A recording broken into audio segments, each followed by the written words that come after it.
Pasco County deputies are now charging a suspected drug dealer with murder. It's a street drug that's killing every users. appropriate emergency authority to fight the opioid crisis. It was like I was in mud and I was drowning. It's a national emergency. Drugs flooding across our borders, small quantities of fentanyl deadly enough to kill entire communities, easily shipped to dealers via U.S. mail from China and Mexico. This marks the third major cocaine bust on the East Coast in recent months. 165 tons of cocaine was seized in Philadelphia. The street value, $1 billion with a B. For addicts, the drug supply coming into the U.S. is seemingly unlimited, and the bodies are piling up. Deploying Narcan is now routine for law enforcement. Pasco County deputies using it to save this man's life last year. Narcan deployed in the left nostril. A control, dorm 3. Well, it's working because we broke the mold. Manatee County Sheriff Rick Wells' agency now rethinking how they look at drug addicts. The true victims, they're not dealers, they're not selling, they are addicted and they can't get off. In 2016, the Sheriff's Office started a brand new program to help inmates addicted to drugs, putting them in recovery pods. We got an up-close look at the one-of-a-kind program the Sheriff says does not exist anywhere else. If you don't concentrate on taking care of the victims, well, first of all, they're not going to survive.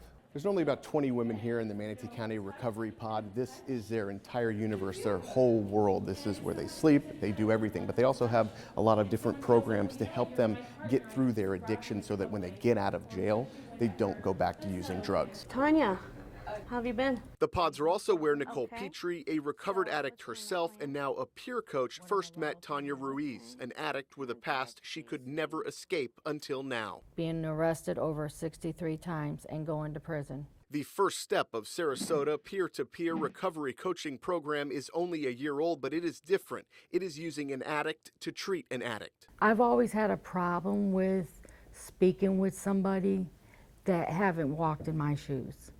And I've always had a problem because they could never understand where I've been. Oh, I understand. No, you don't understand. Unless you've been where I've been, you don't understand. Ruiz, now clean and sober for a year, opened up to a total stranger to inspire others to come out of the darkness for help. That's the first thing that comes to your mind. Why did I do that? Why did I do that?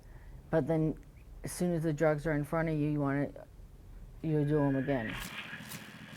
These are the pictures that I had at Brian's funeral, starting from when he was a baby right on up until the night before we lost him. In December 2014, Jerry Stanhope lost her son, Brian Miller, to drugs. When it first happened, I wanted to go kill the drug dealer. This is your Narcan nasal spray.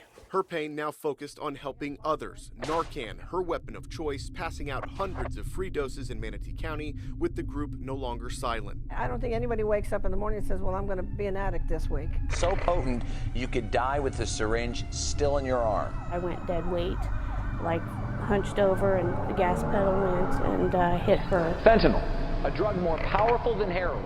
The crisis now has the feds not just targeting the big fish drug lord, but anyone selling or possessing the most lethal drug in our area, fentanyl. Following the trail of death, federal agencies track hotspots for overdoses. Once identified, a federal prosecutor will embed in that law enforcement agency, helping target the dealer of death. Assistant U.S. Attorney Christopher Murray says it's a game changer. And in that case, we seized, during the time of the arrest, about 150 grams of fentanyl. You could kill an entire community with that amount of fentanyl. It fits in a backpack. Their partnership first started in Manatee, and it is now a model for agencies across Florida and the U.S. If a dealer sells to someone who overdoses then dies, they can face felony murder charges at the state and federal level. It's a 20-year minimum mandatory sentence. If death or serious bodily injury results, up to life. We've had tremendous results in Bradenton and Manatee County. The deaths and overdoses have dropped about 75 to 77%. You want to sell poison in the state of Florida, and you know you're killing people, you know you're making money off the deaths of others, then you're going to go to federal prison. That's my goal. In 2016, nearly 1,300 people overdosed in Manatee County, 123 died. Last year, 362 overdoses with only 33 dead. Jail programs combined with enforcement and the community coming together is saving lives of the more than 1,500 inmates that participated in Manatee County's Recovery Pod program. Only a small percent come back. Get someone to that recovery point where they can walk in a room and there's drugs there and they can walk away. Well, guess what? If you take the drug away and someone's still addicted, they're going to find it somewhere by any means possible. I don't want to ever be that person I used to be. Without this program, do you know where you would be right now? I'll probably be back out there using drugs, or in the grave, or in prison. In Manatee County, Michael Paluska, ABC Action News.